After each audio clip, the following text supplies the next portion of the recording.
Hey, welcome to a new episode of Josh's Car Corner and the newest episode of Project Crewman.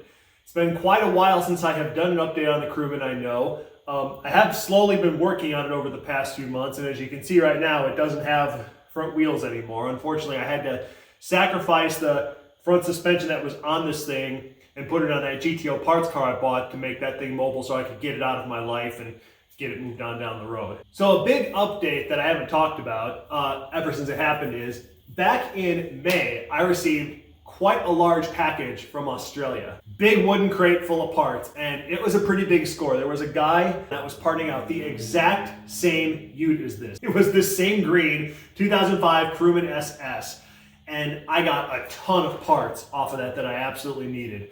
Most importantly, I got a rear axle. So it is an SS rear axle with limited slip diff, 307 rear gear because it was an automatic ute, and because this is an automatic, that'll work out just fine. I also got from that axle the matching leaf springs.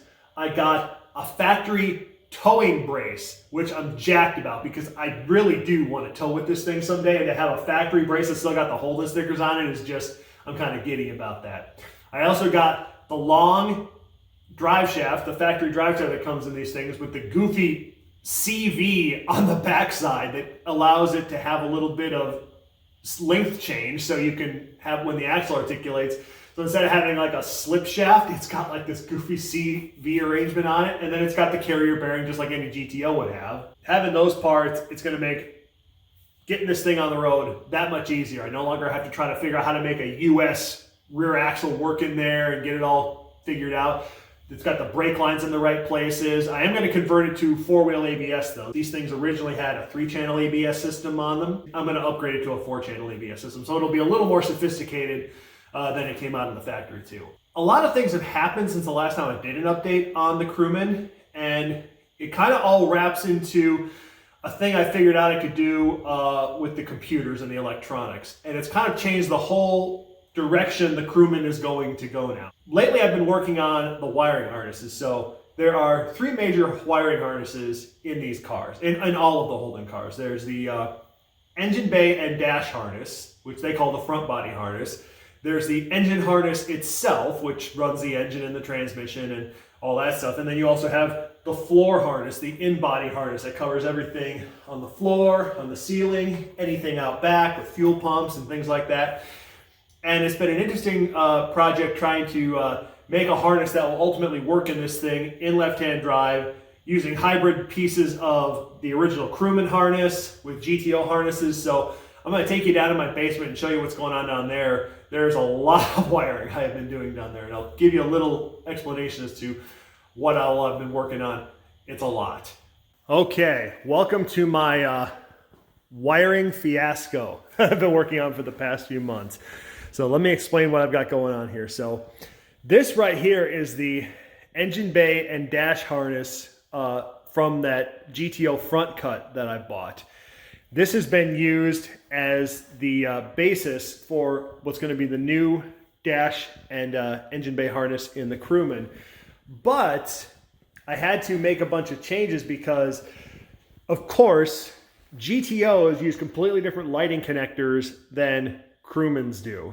So I basically had a choice. I could either try to re-swap over all of the connectors, which A, wasn't going to work because they use different pins, and B, would have been a nightmare. So what I ended up doing is splicing this harness. So the GTO harness kind of stops right here, and then underneath the fuse box here and beyond, this is all the original Crewman harness. But I also had to make a couple of additions because, of course, the GTO harness had things that the Crewman did not come with. Like, for example, daytime running lamps. So this guy right here is the resistor that modifies the voltage going to the headlights to operate the daytime running lamps. I had to add that.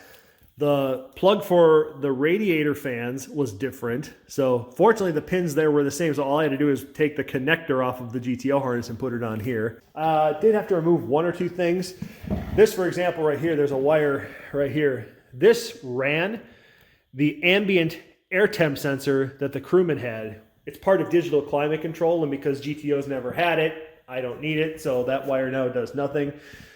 I've also had to add some extra wires that the Crewman never had nor needed.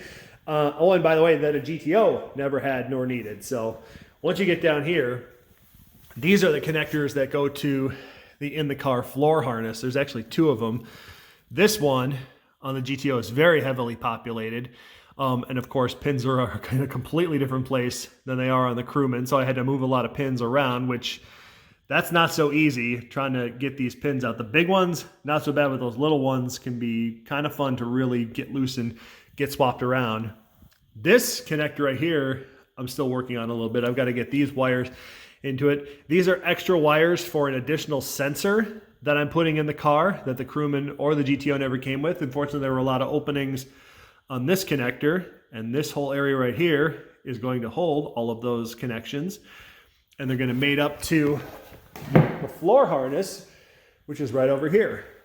So this is the Crewman floor harness that I'm just about done taping up and putting together. Here are the two connectors. So here is the one that I have to finish on the dash harness. You can see all the wiring that's in here. I got to add some extra wires.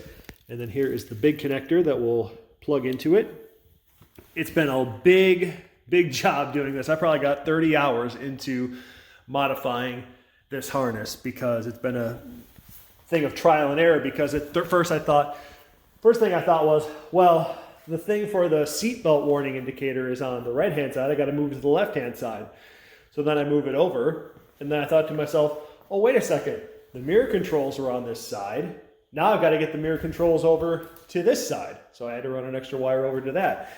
Then I found out, well, wait, the Crewman came with side airbags in the seats and side impact sensors that the GTO never had. So then it became, oh, well, I guess I'll just take this whole airbag harness out of here and I'll put the GTO harness in here. So I meant untaping it and pulling out everything, going both directions and putting this back in.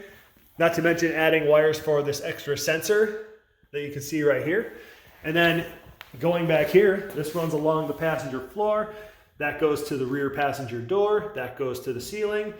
And then this is where it goes out of the cab of the Crewman. And then all of this lives on the outside where there are more wires that I had to add. These two wires right here are going to be for the charcoal canister that's in the back.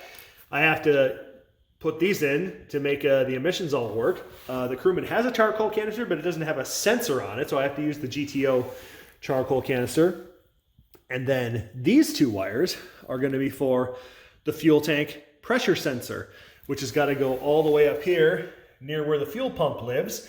And then I got to put a connector on the end of it and then run a ground wire back on the same ground as the fuel pump. Cool thing is, the GTO, I got an extra power wire out of the GTO harness because GTO dash harnesses run some extra power down to this wire right here. This would go to the factory amplifier that lives in the trunk. And since Crewmans don't have a factory amplifier, I've got an extra power wire here with on a 10 amp circuit that I can use to power something outside of the car in the future. So that'll be pretty cool. And once I get all this stuff done here, I'm going to take this upstairs and throw it in the car. And then I got to start putting all these little clips back on that actually hold the harness to the floor of the car so it doesn't bounce around and move and make noise. So that'll be a project in itself. And then here's what's left of the donor floor harness out of the GTO. Like I said, 30 hours in this, probably as many hours in that harness, moving everything over. It's a big ordeal. So you can see how much work all that's been. And it probably explains why a lot of people don't undertake the crazy job of trying to convert and make one of these things run again. So the next big update is going to be the engine. Now you might have seen in one of the previous Project Crewman videos that I did have an engine in the back corner of my garage. Turns out that engine had some problems. I wasn't going to be able to use it, and fortunately the guy I bought it from took it back, but means I had to track down a new engine. Unfortunately, I do have one sitting right next to me here. So here it is right here. This is a L92 block. So this is a Gen 4 aluminum blocked 6.2 LS. The L92 was in Cadillac Escalades and Yukon Denali's and things like that. High-end sport utes in 2006, 2007, and I think 2008. These things did have VVT on board, but they also had DoD on board, but it was never enabled from the factory, which is kind of weird. But they had all the components in there to turn it on. They never turned it on. So I got this block, and the guy I bought it from also included a complete set of rods and pistons. There is a 6.2 crank in this blanket right here. He also included a complete valve train, so I've got some factory rockers there and some valve covers. And I also got a set of heads. Going to be very exciting. I've got pretty much everything I need to put together a long block here, short of a cam. Now I have a couple of valley covers right there. And I can tell you now that that engine is gone, that originally I was going to have a 5.3. This is going to be way better because I'll be able to make way more torque. And a 6.2 is just cooler. We all know a 6.2 is cooler, so I'm stoked. So let me explain to you the one big thing that's going to bring up all of the changes that are now going to happen with the Crewman. All revolves around this computer. And this is an E38 computer. This is my backup ECU. So I've been monkeying around with this thing, trying to see what OSs I could use to run this thing, because I wanted to run this thing on an E38. Well, I came to find out with the GTO project that although the Holden OS works on there and everything works perfectly, it didn't activate the two main things that I wanted to be able to do with it. One was to have an oil temp gauge, and the other one was to be able to run a fuel pump control module. That Holden OS, even though it's for an E38, just doesn't support it. Those features are not enabled yet. It's too early in OS. So then I started thinking about, well, could I use other OSs in this thing? And I thought I'd just play around. I went and got my hands on a 2007 VE Commodore OS from one with a V8 and a 6-speed manual. Threw it on here just for fun, threw it in the GTO, turned the key on, and just like that, I've now got my oil temp gauge. And the feature is in there to enable a fuel pump control module. So it's brilliant for the GTO, but if it can run in there, that also means it could run in here. And I always wanted to put a 6L80 in this thing. Well, VE Commodores came with a 6L80. So now making it work is just a matter of wiring. So not only can I now easily integrate a 6L80 into this thing, I can add some other features that no Crewman has ever had before. The thing I learned from doing the E38 swap in the GTO is the OS is specifically designed to talk to a specific kind of ABS module, which is why I had to use that Holden specific OS in the GTO, because any other OS was not going to talk to the ABS module in there. So I have to use a G8 ABS module in here, and that adds a new issue in order to make it work. G8 ABS modules have onboard electronic stability program, or what we would call StabiliTrack. So I had to be able to add the sensors that the ABS module is looking for in order for it to work properly. There's two sensors. One is called a yaw and lateral acceleration sensor, which actually sits right here on the hump behind the shifter. The other one is a steering angle sensor. It actually looks at the angle of the steering wheel to determine how far you have the wheels turned one way or another, and it uses that information to assist with not only ABS braking, but also vectoring control. And it can try to bring the car back in line with the direction you are trying to go. So it can lock up this wheel and then try to lock that wheel up and just try to brake the car to get you back in the way you want to go. So I spent the last few months digging and trying to figure out, okay, where the heck is that steering angle sensor? Can I get it? How do I find it? Came to find out, and this is what's kind of amazing, is that the steering angle sensor that they use in the VE cars is the exact same steering angle sensor that they used in the VZ platforms. And then you might ask yourself, well, how the heck do you install it in the car? Would you believe every VZ clock spring out there has got an opening cut into it to put that steering angle sensor? It literally drops right in. Then all you have to do is add the wiring to run the thing, and all of a sudden you've got a steering angle sensor in a VZ, and it works just fine. It bolts in there, it's controlled by the clock spring, it turns it just like it's supposed to. I was shocked that I could even make it work. But not only will this thing easily be able to run a 6L80 now, it's going to be the only Crewman in the world with electronic stability program. Because no Crewman before had electronic stability program. I don't even think the V6s had it. Only all-wheel drive V6 Adventras in Australia had electronic stability program with the VZ platform. You've seen the engine block over here, and I'm going to obviously build a 6.2, and it's going to be all the motor this thing is ever going to need. But because I'm running this computer, I can now implement some features that I've always wanted to add to a VZ platform car. The first function, variable valve timing. There's a jigger what? So the guy I bought this engine and all these parts from gave me a great analogy that I'm going to carry with me for the rest of my life. He said, we all want our performance cars to be cheap, fast, and reliable, but you can only ever have two of those things at one time.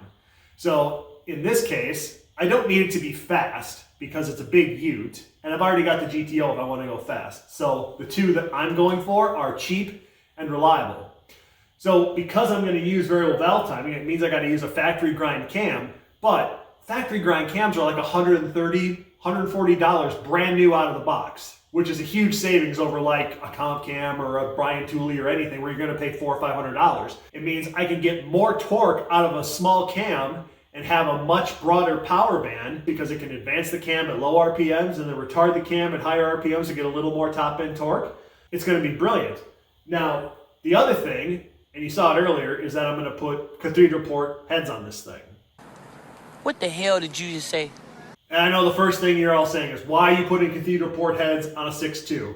Well, he sold them to me for a great price, number one. Number two, Cathedral port heads are something I'm very familiar with, as I have them on the GTO, and I know all the ins and outs of them. Third one is, they actually make better low-end torque than the big square port Gen 4 heads do. And I already had an LS2 plastic intake to go on this thing, so it's a perfect solution. Now the third one, and this is where the comment section is going to go crazy, is I'm going to put on this thing DOD. No, God! No, God, please, no! No! No! No! Oh my God, I can hear the comments already. Josh, what are you doing? Why would you put DOD on it? It's just going to fail, and then you're going to have to tear the engine apart. Yeah. We all hear the horror stories of DOD systems that fail, but think about how many DOD systems are driving around on the road right now that have never failed and have got 200, 250, 300,000 miles on them and they haven't failed. But I've also spent the last 3 weeks researching everything I can about DOD, trying to figure out why DOD fails. And I have a pretty good understanding now of why it fails. I also, again, think it's going to be another really cool thing to have to get a little more fuel economy out of this big engine. So when I'm cruising on the highway, I can maybe get 30 miles to the gallon, which would be awesome. And you know what? If it ends up having no savings, I'll just turn it off. No big deal. And as I'm building the engine, I'll explain all those little tips and tricks I've learned to make a DOD system survive. So now you're up to date as to where everything is on the Crewman. I've got a little more wiring work to do, and then I want to take that floor harness and throw it back in the car. I want to get the front body harness connected to it, get back in the car, then hook a battery up, and then I want to start slowly putting things on the dash, but not so much that I can't take the whole dash in and out of the car again, because I still need to get it out one more time for final paint. And I'm hoping by the start of the new year, I'll be to the point where I can actually have a key and I can turn it on and start checking electrics and making sure things will work in there. And once I get to that point that electrics are working and I'm satisfied with that, then I'm going to get to work on the engine. I've got a very slim hope that maybe this thing can be running by next Labor Day. It's certainly not going to be done by then, but if I can turn the key and actually have it fire up and possibly even drive it up and down the street by Labor Day, I will be thrilled. So I'm going to be digging really hard into this over the winter, and you'll be along for the ride, seeing all the things I do. So I hope you will stay tuned and watch this project move forward. So once again, thanks for watching Josh's Car Corner. See you soon.